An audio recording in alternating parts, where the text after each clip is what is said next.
Hi friends, welcome back to ബിലൂസ്.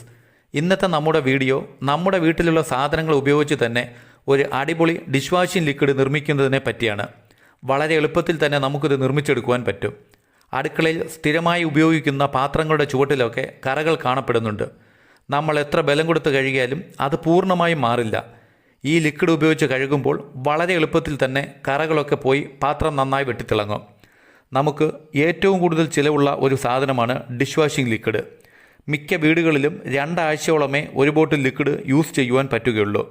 ഈ liquid നമ്മൾ വീട്ടിൽ നിർമ്മിച്ചാൽ മാർക്കറ്റിൽ നിന്ന് മറ്റ് ഡിഷ് വാഷിംഗ് ലിക്വിഡ് വാങ്ങിക്കേണ്ട ആവശ്യം വരുന്നില്ല.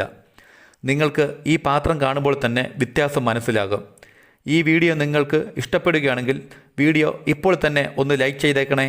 അതുപോലെ ചാനൽ സബ്സ്ക്രൈബ് ചെയ്യാനും മറക്കരുത്. ഇത് തയ്യാറാക്കുവാൻ വേണ്ട ഏറ്റവും അത്യാവശ്യമായ സാധനമാണ് ഇരുമ്പൻ പുളി അഥവാ ഓർക്കാപ്പുളി. ഞങ്ങൾ സ്കൂളിൽ പഠിക്കുന്ന കാലത്ത് ഒരുപാട് കഴിച്ചിട്ടുള്ള ഒന്നാണിത്. ഇത് കഴിച്ചാൽ രക്തം വെള്ളമായി മാറുമെന്ന് പറഞ്ഞു കേട്ടിട്ടുണ്ട്.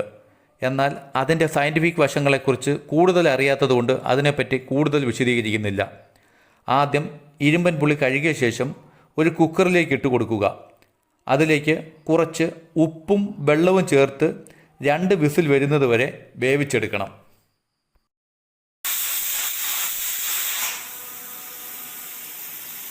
കുക്കറിൽ നിന്നും ആവി മുഴുവനായും പോയ ശേഷം കുക്കർ തുറക്കുക. വേവിച്ച ഇരുമ്പൻ പുളിയിൽ നിന്നും ചൂട് മാറിയ ശേഷം മിക്സിയുടെ ജാറിലിട്ട് ഇരുമ്പൻ പുളി അരച്ചെടുക്കാം.